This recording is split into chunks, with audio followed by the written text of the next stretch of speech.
Bismillahirrahmanirrahim. Assalamualaikum warahmatullahi wabarakatuh.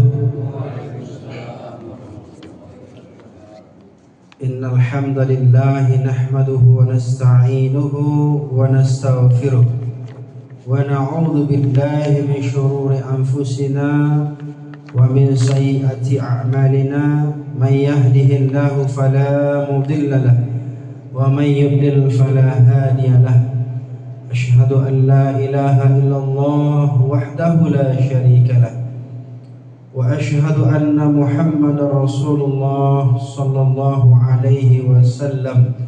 Allahumma salli wa sallim wa barik ala sayyidina Muhammadin wa ala alihi wa sahbihi ajma'in, amma ba'd. Qala Allah ta'ala fil Qur'anil Karim: A'udzu billahi minasy syaithanir rajim. Bismillahirrahmanirrahim. Innamal mu'minuna ikhwatun fa aslihu baina akhawaykum wattaqullaha la'allakum turhamun. Shadaqallahul azim. Ma'asyiral muslimin wa zumratal mu'minin, para jamaah Masjid Baitur Rahman yang dicintai dan dirahmati Allah Subhanahu wa taala. Bapak-bapak, ibu-ibu yang saya hormati, saya cintai, semuanya yang hadir di ruangan masjid ini tanpa terkecuali. Kita semua yang hadir di ruangan ini insya Allah datang dengan ikhlas untuk beribadah kepada Allah Subhanahu wa ta'ala. Mudah-mudahan dengan keikhlasan kita maka Allah juga menerima amal dan ibadah kita. Salah satu syarat diterimanya amal seseorang itu di sisi Allah adalah karena diniatkan, ya, ikhlas karena Allah Subhanahu wa ta'ala. Terima kasih kepada Pak Haji Ahmad yang sudah mengkonfirmasi untuk hadir. Saya bisa hadir di kajian subuh, ya, Sabtu subuh.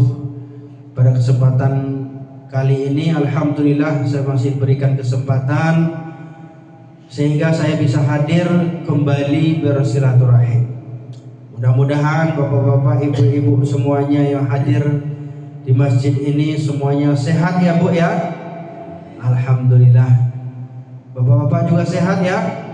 Alhamdulillah, walaupun kita kayaknya ganti-gantian batuknya gitu. Nggak apa-apa.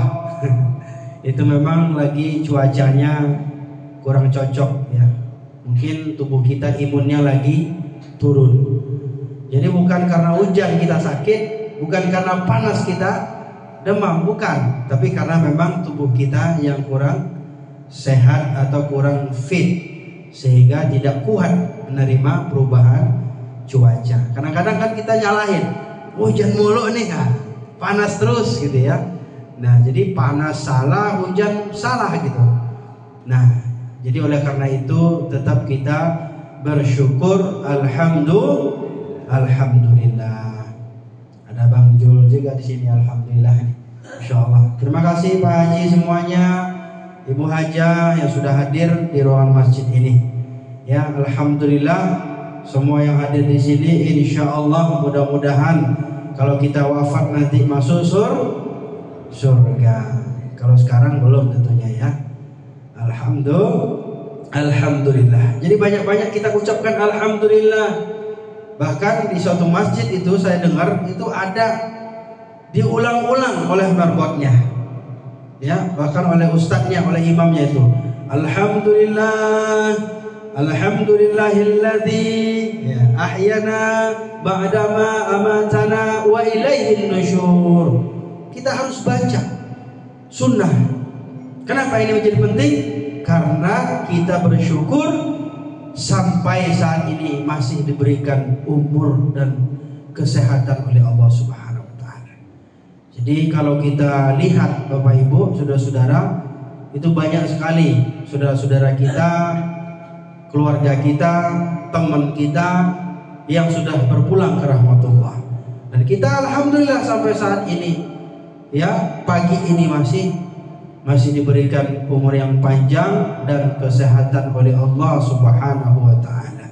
Sehingga dengan itulah kita dapat melaksanakan ibadah kepada Allah. Bapak Ibu, saudara-saudara yang saya hormati, yang saya cintai, terima kasih sekali lagi atas kesempatan, dan insya Allah mudah-mudahan pada hari ini, subuh ini, kita akan mengkaji sebuah tema yang sangat penting. Mungkin biasa kita dengar temanya, judulnya, mungkin sudah sering kita dengar dan bahkan mungkin sudah pernah disampaikan juga. Tapi mengingatkan kepada kita semua, tema apa itu? Pentingnya membina, menjalin hubungan baik dan ukhuwah Islamiyah di era modern. Nah, ini penting ini, ya. Nah, tadi ayatnya sudah saya bacakan. Tapi sebelum itu mari kita berselawat buat junjungan kita Nabi Allah wa Rasulullah Muhammad sallallahu alaihi wasallam. Ya, Rasulullah adalah uswatun wa qudwatun hasanah, tauladan, contoh yang baik dalam kehidupan kita. Kalaulah kita tidak mencontoh Nabi, lantas siapa lagi yang akan menjadikan idola dalam kehidupan kita, yang akan kita jadikan sebagai tauladan dalam kehidupan kita? Mungkin bapak-bapak, ibu-ibu, ya, sudah pernah ikut kajian Sirah Nabawiyah. Saya lihat ada pamfletnya, ya, Ustadz Abi Maki, ya. Masya Allah, luar biasa itu. Saya pernah dulu sebelum corona itu syuting Sirah Nabawiyah di TV-mu, ya. Itu sebahagiannya diupload di YouTube. Itu sampai puluhan episode dari awal, bahkan sebelum kelahiran Rasulullah, itu sampai beliau wafat dan bahkan setelah wafatnya. Ya, salah satu kitab yang saya baca gitu, ya, yang kitab itu termasuk salah satu kitab yang terbaik, ya, pada masanya. Selesai itu Sirah Nabawiyah itu. Kalau nggak salah pengarangnya itu salah satu tokoh, ya, Al-Mubarak Furi namanya. Ya, itu silakan dicari nanti. Jadi itu luar biasa. Kenapa ini menjadi penting sejarah Nabi ini? Agar kita selalu ingat bagaimana susahnya perjuangan Nabi itu untuk menyebarkan ajaran Islam. Nah, alhamdulillah kita sekarang ini memang nggak ada Nabi sekarang, Pak. Kalau ada Nabi itu palsu pastinya, ya. Tapi banyak, ya, warasatul anbiya'nya banyak. Siapa itu? Para ulama-ulama kita, para kiai-kiai kita, para guru-guru kita. Mereka itu adalah orang yang dititipkan ilmu oleh Allah Subhanahu wa taala agar mereka menyampaikan kembali ilmunya.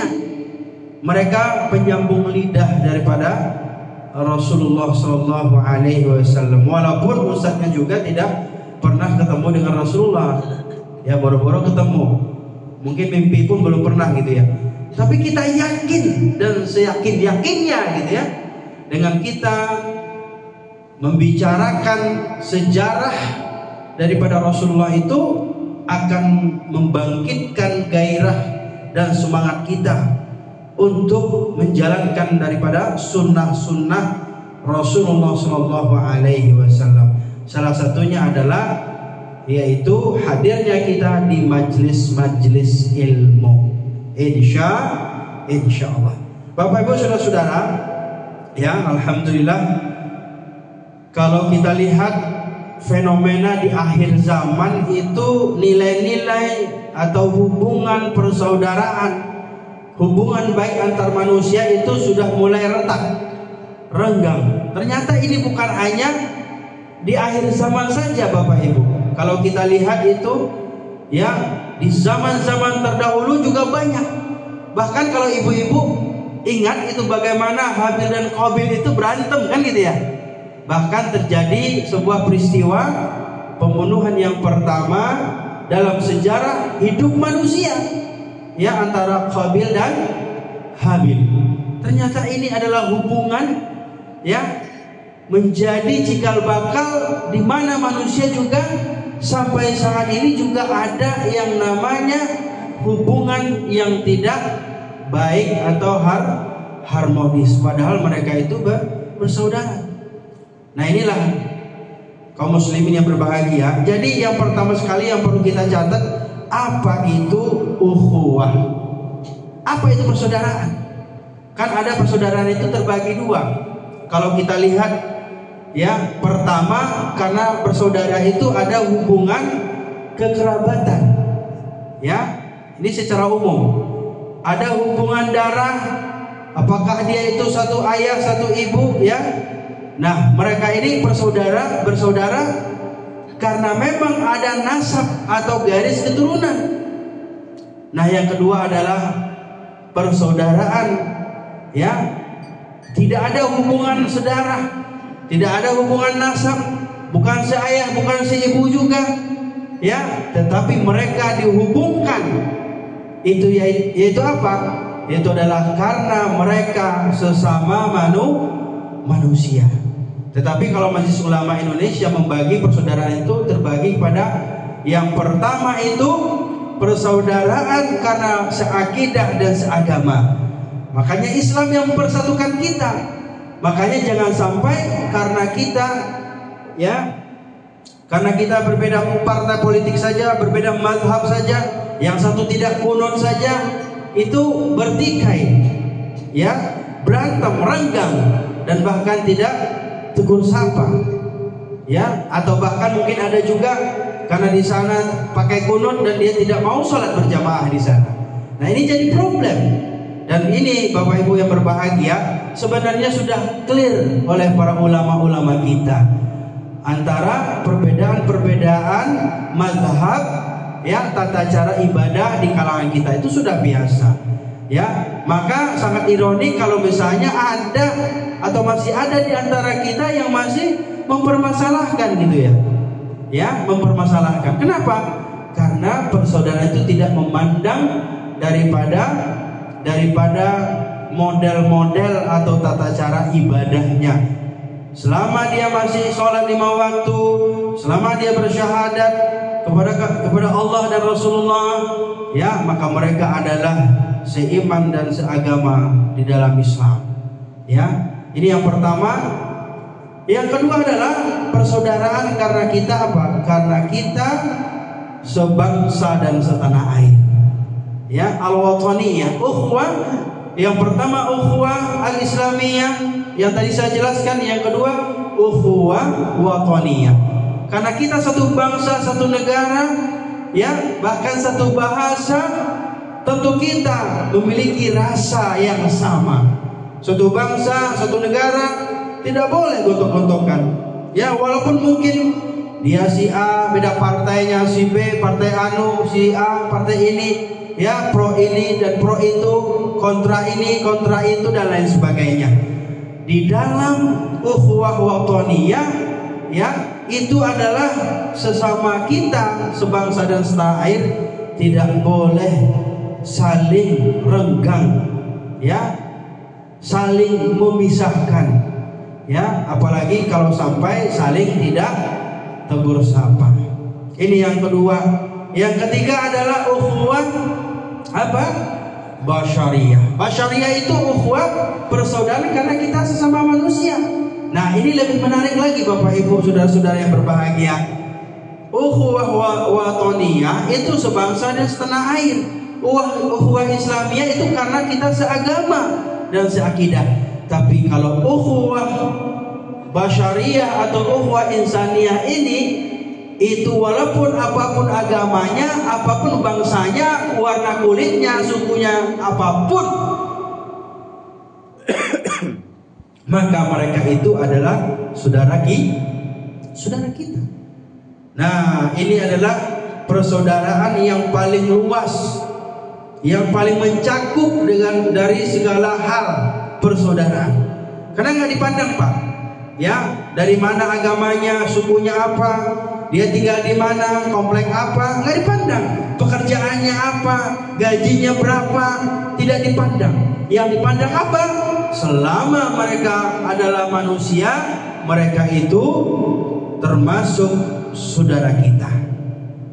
Nah, inilah beberapa hal sebagai catatan penting bagi kita sebagai umat Islam, apalagi sebagai umat Islam. Umat Islam memahami persaudaraan itu sebagai persaudaraan seagama iya, sebangsa setanah air oke, dan sesama manusia juga yes. Jadi tidak ada perbedaan di antara kita.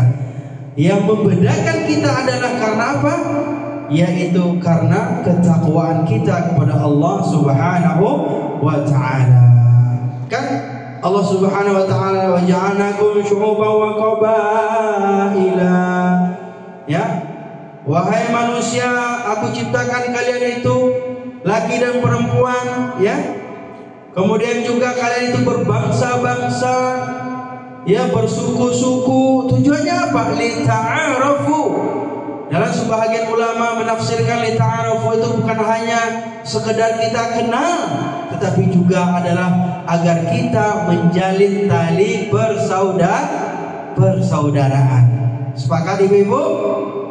Sepakat ya? Makanya saya yakin di komplek berdikari ini ya bukan hanya satu suku saja, ya. Yang saya tahu Bang Jul ini dari Sumatera Utara ini. Saya dari Sumatera Barat campur Sumatera Utara, perbatasan. Ya, mungkin ibu-ibu juga sama.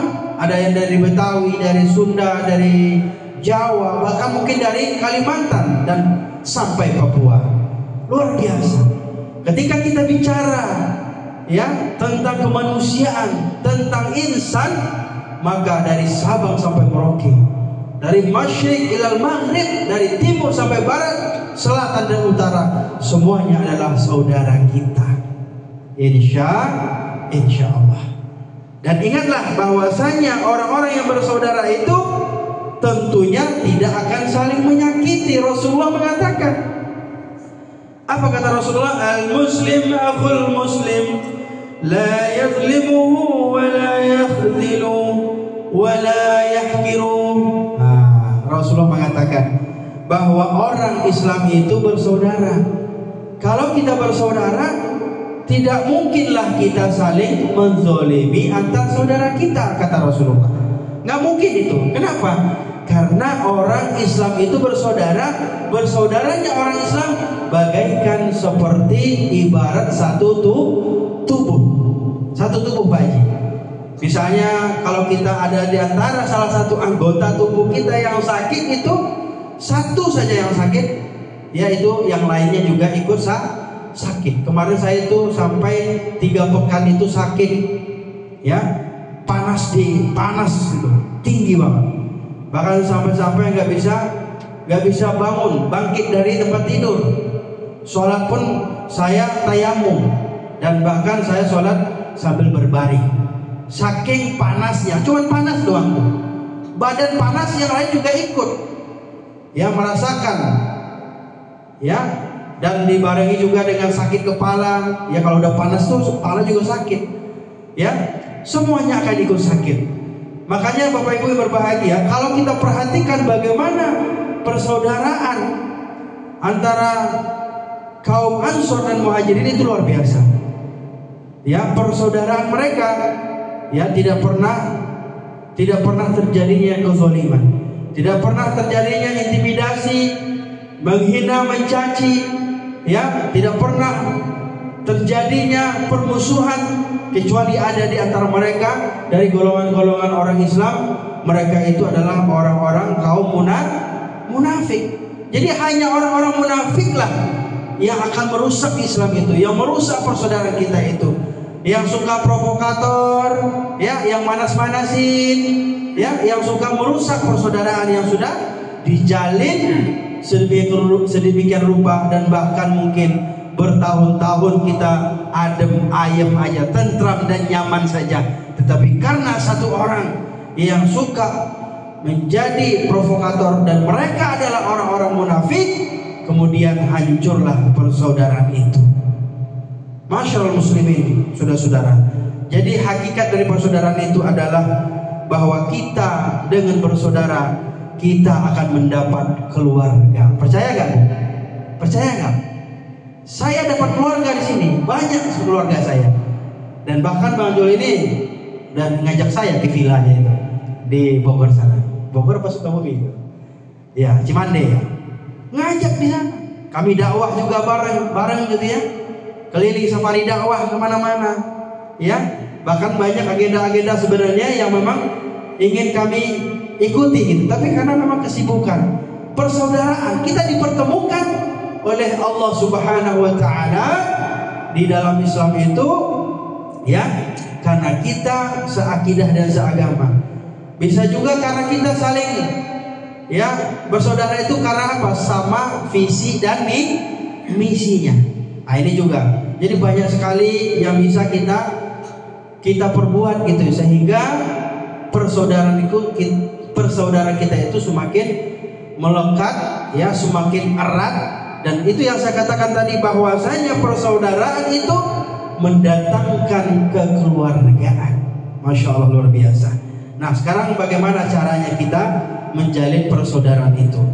Paling tidak ada 4 hal yang diajarkan oleh Rasulullah kepada kita.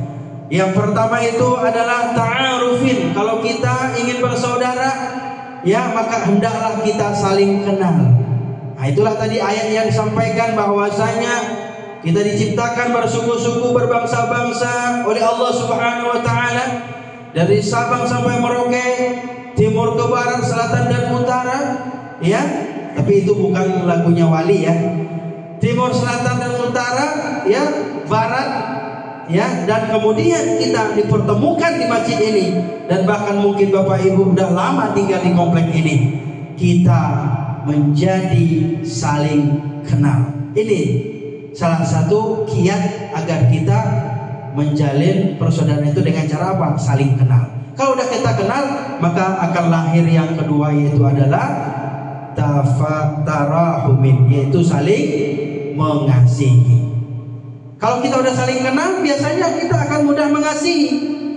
Ya, kita akan memperhatikan saudara kita itu karena kita udah kenal. Nah, makanya tadi kan tak kenal makanya ta'aruf gitu ya. Tak kenal makanya ta'aruf.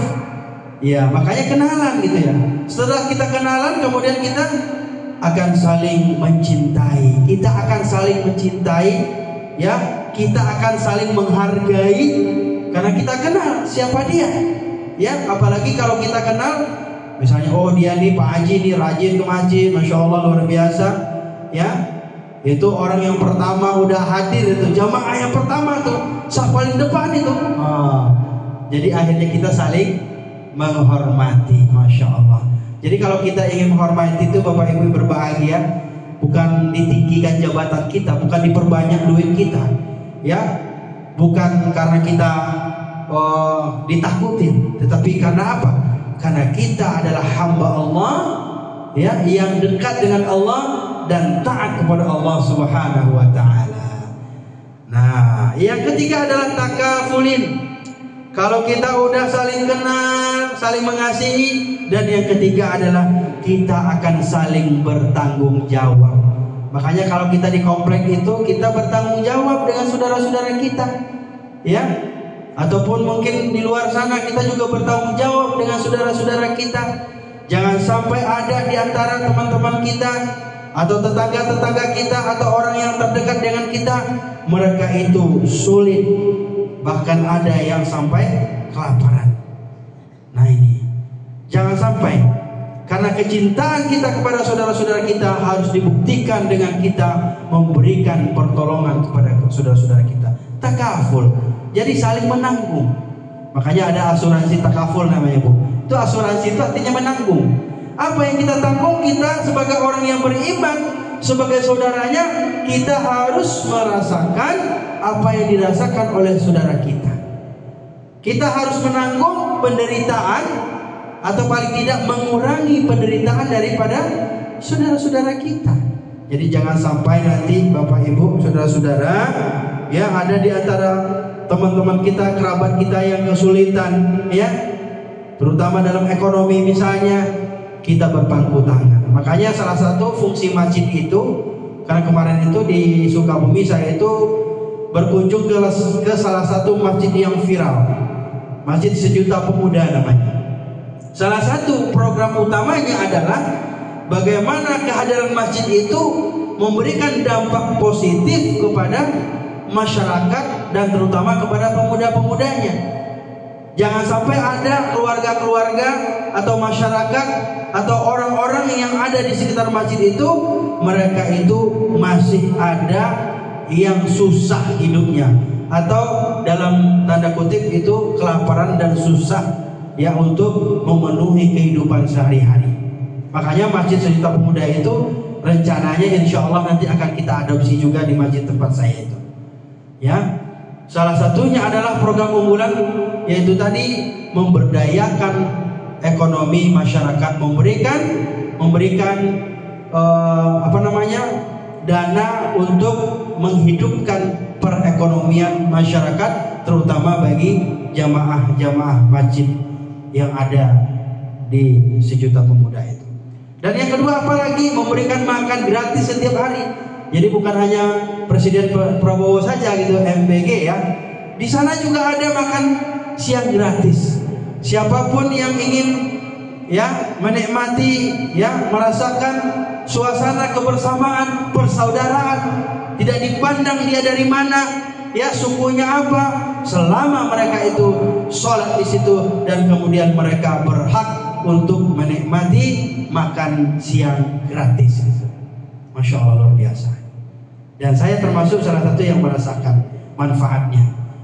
Sederhana saja, biasa-biasa saja, tapi suasananya, kesannya, dan manfaatnya dirasakan luar biasa oleh masyarakat. Terutama ada di antara ya kalangan-kalangan masyarakat luar, ya mereka datang ke sana, ya bahkan ada yang sampai nginap 3 hari, mereka merasakan manfaatnya luar biasa. Itulah indahnya persaudaraan, indahnya Islam mengajarkan kepada kita untuk saling takaful, bertanggung jawab dengan apa yang dirasakan oleh saudara-saudara kita. Yang terakhir adalah ta'awunin, menolong, tolong menolong. Ya. Jadi kalau kita ingin menjadi keluarga atau bersaudara dan melahirkan keluarga, maka hendaklah kita saling tolong menolong. Ya. Jangan dorong mendorong. Kalau kita orang Islam, ya memang prinsipnya adalah tolong menolong. Bahkan dalam prinsip ekonomi syariah pun, dalam perbankan Islam pun, dan termasuk asuransi syariah tadi, salah satu prinsip utama yang ada di dalam akadnya itu adalah akad yang namanya yang pertama ta'awun, yang kedua adalah tabarru'. Ta'awun tolong menolong, ya tabarru' itu juga tolong menolong. Artinya adalah memperkuat, ya, memperkuat nilai-nilai persaudaraan itu dengan cara apa? Dengan cara tolong menolong. Banyak di antara kaum muslimin, ya, kalau belum susah, belum viral, ya, itu belum ditolong gitu, belum dikunjungi, dan bahkan juga mungkin belum diberikan bantuan. Jangan sampai viral saudara-saudara kita, tetangga kita, atau mungkin kerabat kita. Oh, tapi Pak Ustaz, di kelompok di komplek ini sudah mapan semua, maka cari tempat-tempat yang lain, ya, di luar komplek kita misalnya, di RT lain mungkin misalnya masih banyak yang masih membutuhkan ya uluran dan bantuan dari kita. Jangan sampai kita berpangku tangan. Dan ingatlah Bapak Ibu yang berbahagia, barang siapa di antara kita yang berbagi, yang bersedekah, yakinlah bahwa Allah Subhanahu wa taala akan melipat gandakan pahalanya dan bahkan akan mempermudah urusan kita dan akan memperbanyak daripada rezeki kita. Sebagaimana Rasulullah mengatakan, "Ma naqasat shadaqatum mimmal." Ya, tidak akan pernah rugi, tidak akan pernah habis harta orang-orang yang senantiasa istiqomah dalam bersodakoh atau membantu orang. Makanya ini penting sekali. Oh tapi Pak, saya kan belum ada duit, baru sedikit. Karena ada juga kadang-kadang mungkin bapak-bapak, ibu-ibu yang suka lihat video, ada orang artis atau mungkin selebritis ataupun mungkin orang kaya yang suka bagi-bagi kan? Ya Bu ya. Yang suka bagi-bagi, terbesit-lah. Ya Allah, berikanlah aku kekayaan. Aku juga ingin berbagi seperti mereka. Inilah yang cita-cita saya, kalau saya menjadi orang kaya, saya akan berbagi seperti mereka. Tidak perlu menjadi orang kaya sehingga kita bisa berbagi dengan saudara-saudara kita. Apa yang kita bisa saat ini?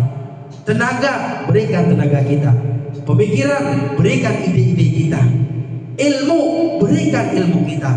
Harta, berikan harta kita. Jadi banyak sekali Bapak Ibu kaum muslimin cara kita untuk berbagi dan membantu saudara-saudara kita. Jadi jangan sampai kita tunggu kaya dulu. Ah, dia kan enak katanya kan? Ya. Dia kan enak, dia kan ada orang kaya. Gajinya aja 30 juta, 50 juta satu bulan. Saya kan cuma 3 juta gitu. Nah, porsi kita itu bersedekah itu bukan masalah jumlahnya, tetapi bagaimana kita. Pertama adalah keikhlasannya, yang kedua adalah istiqomahnya. Istiqomah membantu orang. Nah ini juga lah alhamdulillah ya, secara bertahap saya mencoba untuk mempraktekkan. Walaupun mungkin bahasa sederhananya masih receh-receh lah, gak apa-apa. Yang penting ada upaya dan ada semangat kita dalam membantu saudara-saudara kita. Walaupun mungkin hanya sekedar memberikan makan siang satu porsi untuk saudara-saudara kita. Walaupun mungkin kita hanya bisa mentraktir makan bakso, tapi ingatlah apa yang kita berikan untuk mereka adalah bekal buat kita nanti di hadapan Allah Subhanahu wa taala. Masyaallah muslimin. Kemudian juga landasan persaudaraan itu, ya. Sebagaimana firman Allah Subhanahu wa taala dalam Al-Qur'an, "Innamal mu'minuna ikhwatun." Sesungguhnya orang-orang yang beriman itu bersaudara. Fa aslihu baina akhwaikum, maka damaikanlah saudaramu itu. Kalau ada yang bertikai, ada yang kurang klop, nah bahasanya ya, ada yang kurang seret, ada yang kurang akur, maka kita bertugas untuk mengakurkan mereka. Jangan manas-manasin mereka. Oh iya, kemarin tuh dia ngomongin ibu itu. Oh iya, ibu kemarin tuh dibilangin sama tetangga kemarin. Oh iya, ibu kemarin itu digosipin itu. Nah, ini namanya provokator dan manas-manasin. Tugas kita apa? Sebagai seorang muslim, yaitu fa'aslihu, damaikan mereka. Ya, ajak mereka berunding, ajak mereka musyawarah, ajak mereka diskusi. Kalau nggak selesai di meja diskusi, ajak mereka itu makan bareng. Insya Allah akur itu. Kalau nggak bisa juga kasih ampau atau THR. Insya Allah. Kan masalahnya kadang-kadang kan persaudaraan itu kan masalahnya pertama adalah masalah ekonomi. Kesenjangan sosial, kesenjangan ekonomi itu akan berdampak terhadap persaudaraan. Juga akan menjadi senjang. Supaya persaudaraan itu tidak senjang karena ekonomi, karena sosial, maka kita yang memiliki ekonomi datangi mereka yang susah. Kita yang memiliki strata sosial yang tinggi datangi orang-orang yang memiliki strata sosialnya yang rendah. Supaya apa? Supaya mereka juga merasakan penghargaan dan apresiasi daripada kita. Masya Allah. Luar biasa. Masih ada waktu? Masih kan? Belum syuruk ya? Bapak ibu saudara-saudara yang dirahmati Allah, wattaqullaha la'allakum turhamun. Kata Allah, kalau kalian sudah ya beriman dan memperkuat persaudaraan dan kemudian juga berhasil mendamaikan saudara-saudaramu itu, ingatlah, jangan lupa tetap bertakwa kepada Allah. Karena hanya saja orang-orang yang bertakwa itulah yang akan mendapatkan rahmat dari Allah. Orang-orang yang bertakwa itulah yang akan dapat ya, yang akan diberikan hidayah dan petunjuk oleh Allah Subhanahu wa taala. Apapun permasalahan hidup kita, Apapun problema yang kita hadapi, usaha yang kita jalankan, kesulitan yang kita hadapi dalam kehidupan kita, ingatlah, jangan lupa wattaqullah, yaitu bertakwa kepada Allah. Wa tazawwadu fa inna khairaz zadi taqwa. Ya, berbekallah kalian, kata Allah, karena sungguh bekal yang terbaik adalah takwa. Jadi apapun kehidupan, apapun permasalahan kehidupan yang kita hadapi, ingatlah, bertakwalah kepada Allah Subhanahu wa taala. Kemudian supaya persaudaraan itu tetap langgeng, apa yang harus kita lakukan? Yaitu la yaskhar qaumun min qaum. Jangan sampai kita merendahkan satu golongan dengan golongan yang lainnya.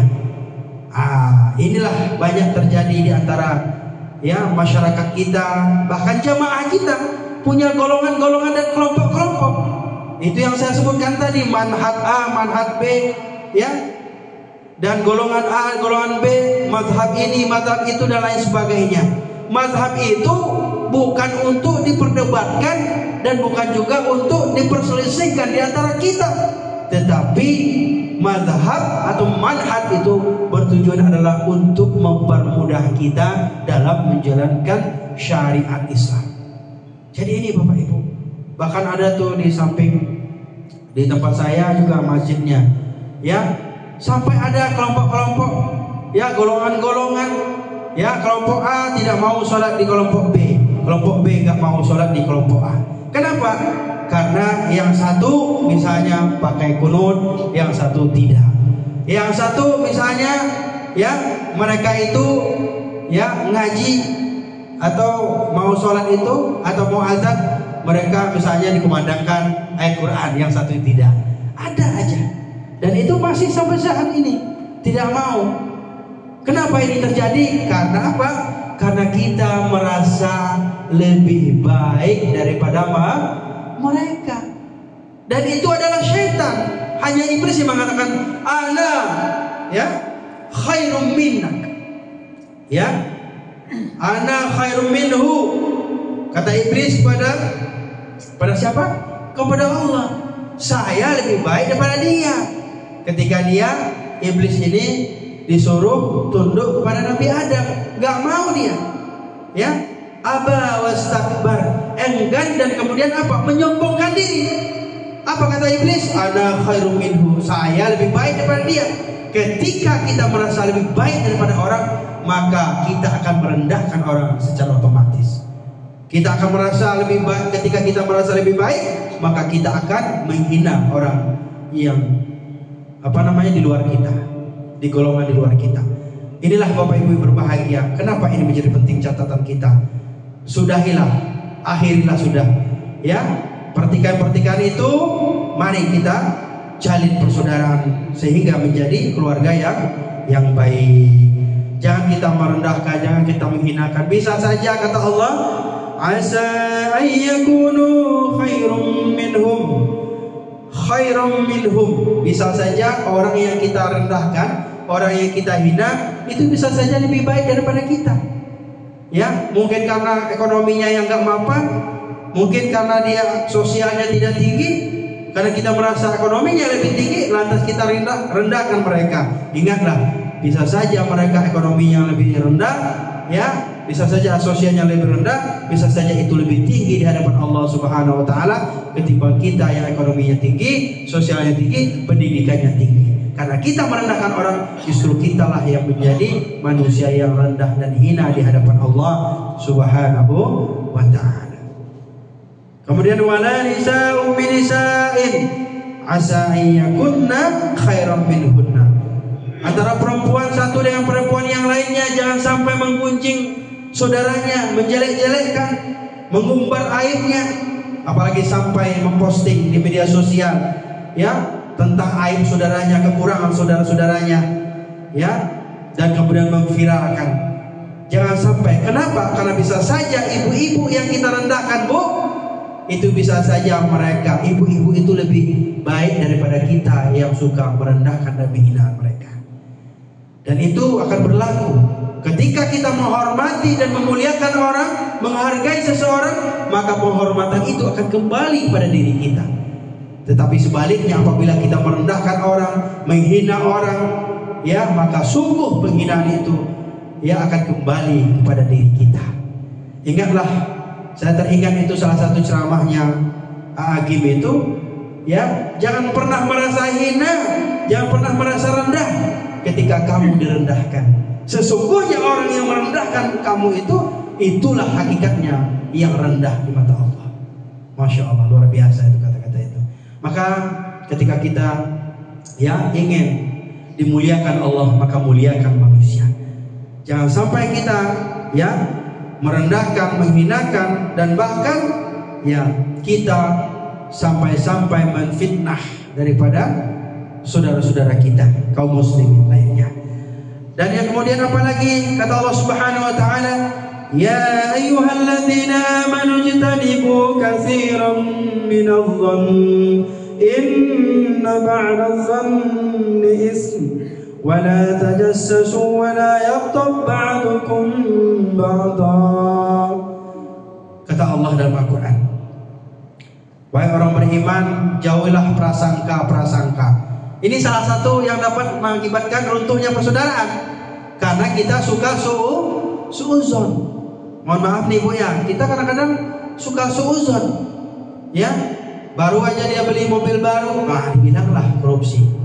Padahal belum tentu itu, ya kan? Nah, karena dia pulang malam, dibilanglah dia punya cabang misalnya. Ya, jadi kita suka memprediksi-prediksi. Prediksi yang salah itu namanya suuzon. Dan suuzon itu ya, sesungguhnya suuzon itu adalah termasuk bagian daripada dosa. Inna ba'dadh-dhanni ismun. Sungguh daripada suuzon itu termasuk pada dosa. Apalagi kalau kita sampai menfitnah-fitnah. Ini yang paling bahaya sekali. Ya, dan jangan sampai kita saling tidak bertegur sapa. Kenapa? Kalau orang udah suuzon, maka dia tidak akan menegur sapa. Karena yang dibayangkannya itu hanya prasangka jahat, prasangka buruk. Inilah yang perlu kita jaga. Nah, apalagi ya, seseorang akan habis amalnya, perbuatan baiknya apabila dia suka berprasangka baik kepada orang lain, apalagi sampai memfitnah, menzolimi daripada saudara-saudaranya. Ingatlah Bapak Ibu, Rasulullah mengatakan, innamal mu'mina lil mu'min kal bunyan yashuddu ba'duhu ba'dah. Sungguh di antara orang yang beriman itu seperti satu bangunan, Pak. Ini bangunan, Pak. Ini kalau bangunan ini ya, kalau misalnya bahannya sama semua itu, maka bangunan tidak akan bisa berdiri. Ya, makanya kita juga seperti itu juga. Kalau semua kita sama, istilah kata orang mungkin rambut kepala sama berbulu, tapi pikirannya beda-beda. Justru karena berbeda-beda itulah kita akan menjadi kuat, sama seperti bangunan ini kata Rasulullah. Jadi saling menguatkan antara satu dengan yang lainnya. Coba kalau bangunan ini pasir semua, bata semua, batu semua, tidak akan bisa berdiri dengan kokoh, apalagi sampai 2 lantai. Justru bangunan ini bisa kokoh dengan baik, ya, bisa berdiri dengan baik, itu karena apa? Karena bahannya berbeda-beda. Ada pasir, ada batu, ada kayu, ada besi dan lain sebagainya. Bahkan ada air di dalamnya, ya, sehingga bangunan bisa berdiri kokoh. Umat Islam juga seperti itu. Jadi jangan sampai karena mazhabnya A, B, C, ya, manhajnya ini, golongan ini dan itu dan segala macamnya, ya, jangan sampai karena perbedaan daripada mazhab kita, justru kita jadi suuzon kepada saudara-saudara kita, justru merenggangkan dari tali persaudaraan kita. Apalagi di era modern ini, mencari saudara itu susah, ya, apalagi kita yang merantau ini, itu butuh banget saudara itu, ya. Makanya kalau prinsip saya merantau itu, ketika meninggalkan orang tua, maka dapatilah orang tua di rantau. Ya, kalau kita meninggalkan saudara di kampung, maka temuilah saudara baru di rantau. Apalagi Ya, tapi kalau kamu merantau meninggalkan istri, jangan cari istri baru di rantau. Jangan seperti itu. Ya, itu nambah. Jadi kalau orang Islam jangan sampai dia itu apa?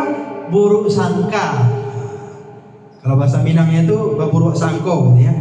Kenapa? Karena itu termasuk daripada dosa. Ya, dosa pada Allah Subhanahu wa taala. Dan ingatlah yang berikutnya, wallahu fi auni 'abdi ma kana al-'abdu fi auni akhi. Orang-orang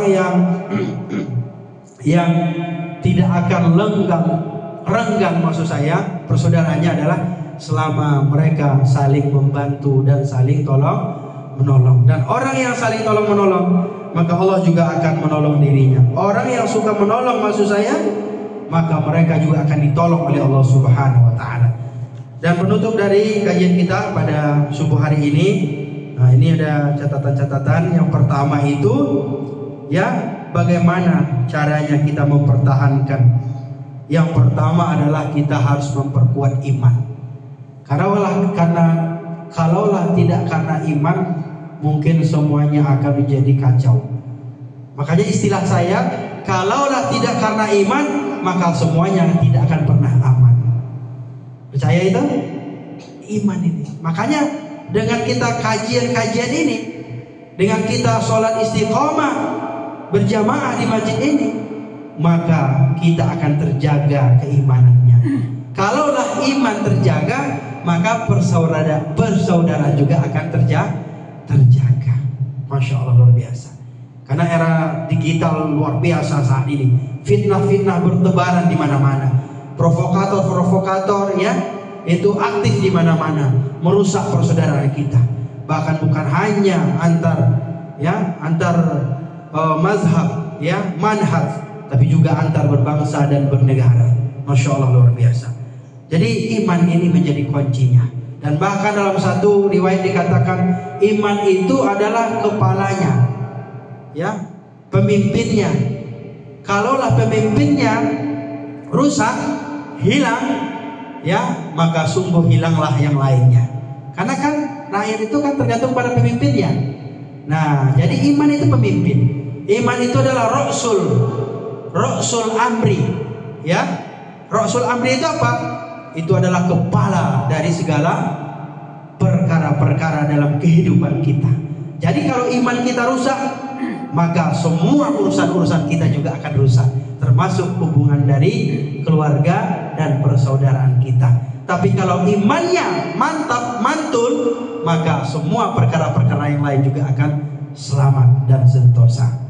Nah, yang terakhir, yaitu yang kedua adalah takwa. Apa itu takwa? Takwa itu salah satu definisinya kata Imam Ali, Sayyidina Ali bin Abi Thalib, sahabat Rasulullah, yaitu adalah al-khawfu minal jalil. Orang yang bertakwa itu adalah orang yang memiliki rasa takut kepada Allah. Kalau udah beriman pasti punya rasa takut. Makanya nggak mungkin suudzon, nggak mungkin zalim, nggak mungkin menghina saudaranya. Kenapa? Karena dia orang bertakwa, beriman, dan dia takut kepada Allah Subhanahu wa ta'ala. Masya Allah. Bapak Ibu, saudara-saudara, para jamaah Masjid Baitur Rahman yang dirahmati dan dicintai Allah. Barangkali untuk materi sampai di sini dulu. Masih ada satu segmen lagi sebenarnya ini, tapi nggak usah saya sampaikan. Ya, banyak hal sebenarnya yang kita temukan dalam kehidupan kita, ya. Tapi jangan lupa ya, semua hal itu ya mungkin barangkali adalah ujian dari hidup kita. Ya, permasalahan itu. Apakah itu keluarga, saudara, tetangga, masyarakat, dan bahkan juga mungkin permasalahan bangsa ini juga semakin hari semakin luar biasa. Nggak usah kita bilang jelek lah gitu ya. Tapi ini adalah ujian kita bersama sebagai bangsa dan rakyat Indonesia. Mudah-mudahan semuanya kita ya bisa menyikapi dan menghadapi ya dengan sebaik-baiknya. Kita bermohon ya pertolongan kepada Allah Subhanahu wa taala. Mudah-mudahan Allah Subhanahu wa taala memberikan perlindungan kepada kita semuanya. Amin ya rabbal alamin. Barangkali itu saja untuk segmen materinya, mudah-mudahan manfaat buat kita semuanya. Jika ada pertanyaan atau mungkin komentar atau mungkin masukan, insya Allah saya siap untuk menerimanya. Terima kasih, dipersilakan.